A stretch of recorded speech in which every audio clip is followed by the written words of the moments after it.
इस वीडियो में हम हीट इंजन, हीट पंप और रेफ्रिजरेटर में डिफरेंस का पता करेंगे।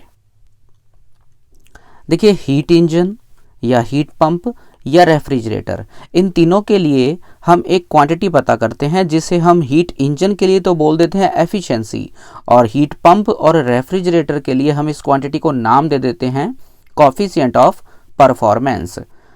तो ये होता क्या है कोफिशिएंट ऑफ परफॉर्मेंस या एफिशिएंसी? ये एक रेशो होता है। किन किन का रेशो? ये होता है आउटपुट डिवाइडेड बाय इनपुट।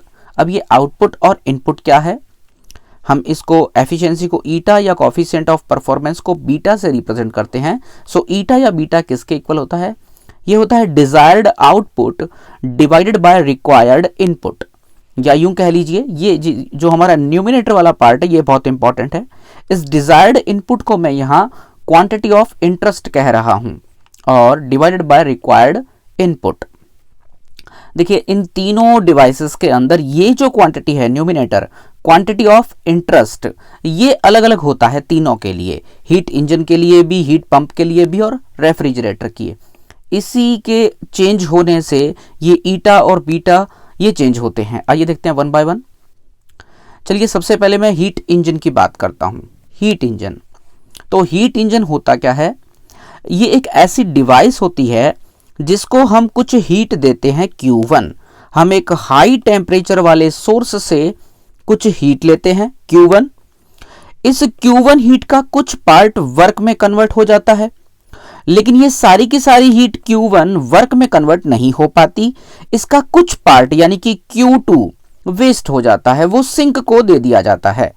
सो अगर मैं Q1, Q2 और W में एक रिलेशन लिखना चाहूं तो मैं लिख सकता हूं कि Q1 is equal to W plus Q2। यहां से मुझे मिलता है W is equal to Q1 minus Q2। एक बार आप यहां तक ध्यान दीजिए। अब जरा देखिए कि हमारे हीट इंजन में क्वांटिटी ऑफ इंटरेस्ट क्या है, हम इससे आखिर करवाना क्या चाहते हैं हीट इंजन से। देखिए, हीट इंजन को हम हीट देते हैं Q1 और उसका कुछ पार्ट हम वर्क में कन्वर्ट करवाते हैं। तो हमारा जो वर्क आया है यही हमारा डिजायर्ड आउटपुट है। हम ज्यादा से ज्यादा वर्क लेना चाहते हैं Q1 हीट से।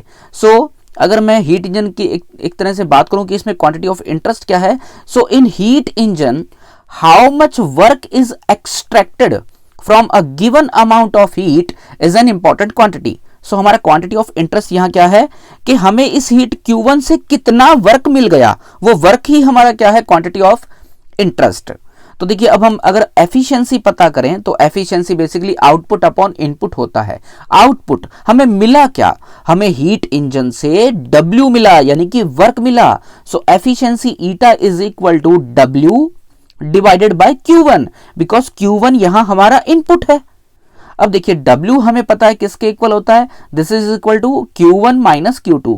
सो मैं W की जगह पुट कर देता हूं Q1 minus Q2 and divided by Q1।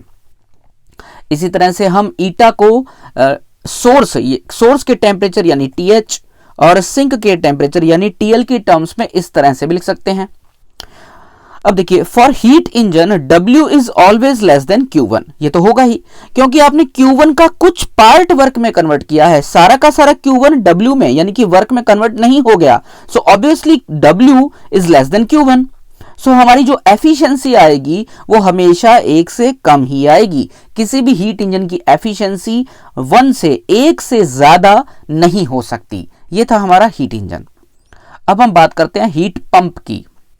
अब ये हीट पंप क्या है? देखिए, हीट पंप में हम क्या करते हैं, हमें हीट को एक जगह से दूसरी जगह भेजना होता है इस हीट पंप की मदद से। पहले आप इसका डायग्राम देखिए। हीट पंप में हम क्या करते हैं, इसमें हम सराउंडिंग से कुछ हीट लेते हैं, सिस्टम पे कुछ वर्क किया जाता है W, और तब जाकर के ज्यादा हीट Q1 वो हमारे हाई टेम्परेचर वाले सोर्स को दे दी जाती है एक तरह से। सो अगर मैं किसी हीट पंप का एग्जांपल लूं तो आप रूम हीटर को एज अ हीट पंप देख सकते हो। रूम हीटर में क्या होता है, देखिए, सर्दियों के दिनों में हमारा जो कमरा है हम उसे गर्म रखना चाहते हैं, लेकिन कमरे के बाहर का टेम्परेचर वो हमारा कम है और हम कमरे के अंदर का टेम्परेचर बढ़ाना चाहते हैं, इसलिए हम कमरे के अंदर हीटर को चलाते हैं। तो यहाँ हीटर कर क्या रहा है, हीटर हमारे कमरे को ही हीट दे रहा है, मतलब एक तरह से कमरे के बाहर से हीट लेकर के, यानी कि लो टेम्परेचर TL से हीट Q2 लेकर के कुछ वर्क कर करके और Q1 हीट, ज्यादा हीट रूम को दे दी जाती है। तो ये था हमारा हीट पंप। अब फिर से अगर मैं Q1, Q2 और W में एक रिलेशन लिखना चाहूं तो मैं लिख सकता हूं Q2 plus W is equal to Q1। यहां से मुझे मिलता है W equals to Q1 minus Q2।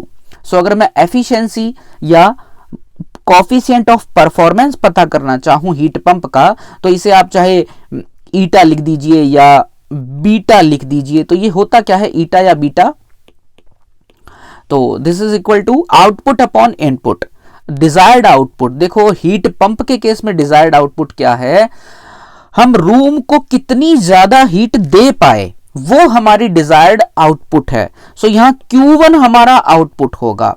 एक अच्छा रूम हीटर वो होगा जो रूम को ज्यादा से ज्यादा हीट दे पाए W वर्क करने के बाद। सो हमारा आउटपुट, डिजायर्ड आउटपुट जो है, जो हमारा इफेक्ट है असल जो हम चाहते हैं वो है हमारा Q1। और इस Q1 हीट को रूम को देने के लिए वर्क कितना करना पड़ा, W। सो ये W हमारी एक तरह से अब इनपुट हुई।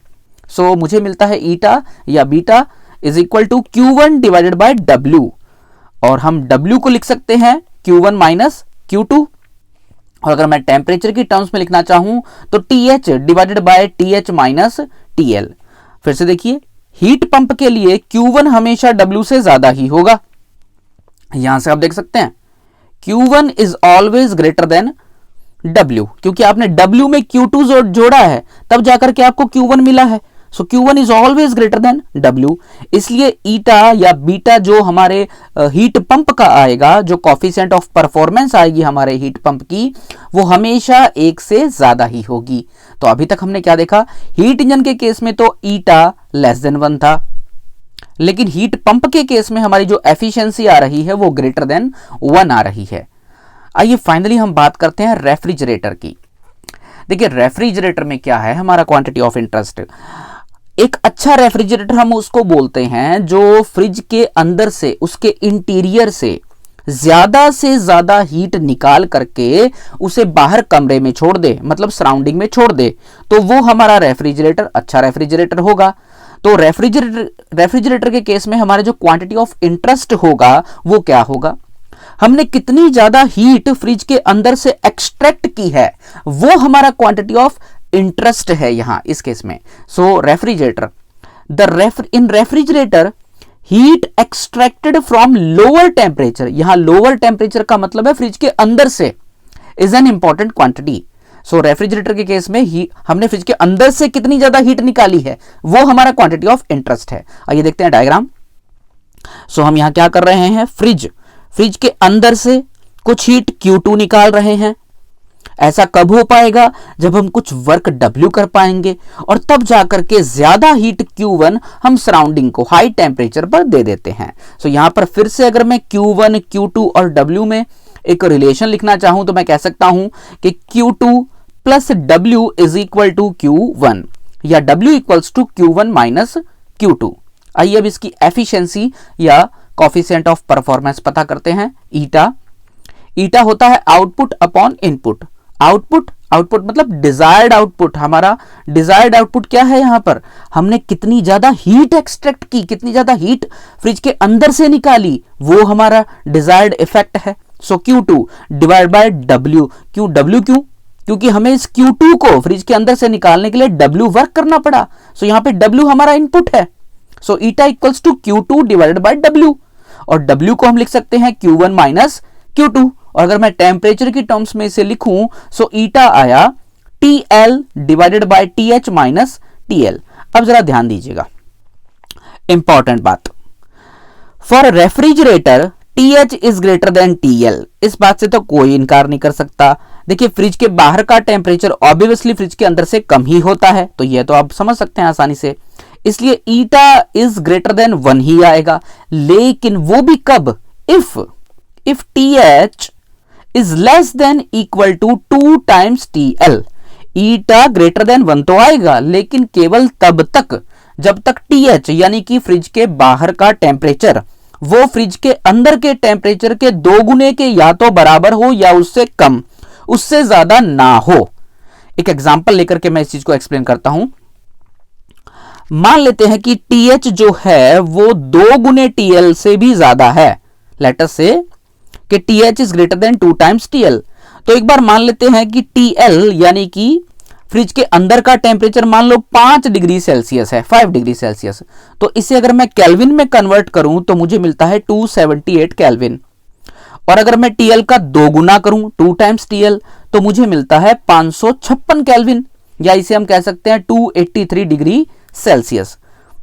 तो आप देख सकते हैं यहां पर कि जो हमारा अगर हमारा ये केस होना हो कि TH greater than 2 times TL हो तो बाहर का टेम्परेचर 283 डिग्री सेल्सियस होना चाहिए, जो कि पॉसिबल नहीं है। अब भाई रूम के अंदर का टेम्परेचर इतना ज्यादा थोड़ी ना होगा 283 डिग्री सेल्सियस। अगर ऐसा केस हुआ तब जाकर के एफिशिएंसी लेस देन 1 आएगी, और ऐसा कभी होने वाला है नहीं कि रूम का टेम्परेचर 283 डिग्री सेल्सियस तक पहुंच जाए। सो ये पॉसिबल नहीं है। आगे देखिए, generally TH and TL difference is less than TL। अब इस चीज पर भी गौर कीजिएगा, generally TH and TL difference is less than TL, so eta is always greater than 1 for refrigerator. अब ये क्या बात थी? देखिए, मान लेते हैं इस चीज को समझने के लिए, देखिए मान लेते हैं कि TL जो है 5 डिग्री सेल्सियस है, यानी कि फ्रिज के अंदर का टेम्परेचर 5 डिग्री सेल्सियस है, जिसे मैं केल्विन में कन्वर्ट करूं तो आएगा 278 केल्विन। और मान लेते हैं TH बाहर का टेम्परेचर, फ्रिज के बाहर का यानी कि रूम का टेम्परेचर वो है 25 डिग्री सेल्सियस, 25 डिग्री सेल्सियस। इसे अगर मैं केल्विन में कन्वर्ट करूं तो मुझे मिलता है 300 केल्विन। आइए अब TH माइनस TL पता करते हैं, यानी 300 में से 278 घटा देते हैं, 300 माइनस 278 तो मुझे मिलता है 22 केल्विन। अब आप देख सकते हैं 22 केल्विन तो 278 केल्विन से काफी कम है। सो अगर मैं एफिशिएंसी यहां निकालना भी चाहूं अब तो आप खुद देख सकते हैं, अगर मैं TL की वैल्यू यहां पुट करता हूं, हमने कितनी मानी TL की value 278, so 278 divide by TH minus TL, TH minus TL कितना आया था 22 केल्विन। तो आप देख सकते हैं ये जो क्वांटिटी है ये ग्रेटर देन 1 ही तो आ रही है। सो फ्रिज के लिए जनरली जो हमारा ईटा होता है, हमारा कोफिशिएंट ऑफ परफॉर्मेंस होता है, वो ग्रेटर देन 1 होता है। सो ये था डिफरेंस हमारे हीट इंजन, हीट पंप और रेफ्रिजरेटर में।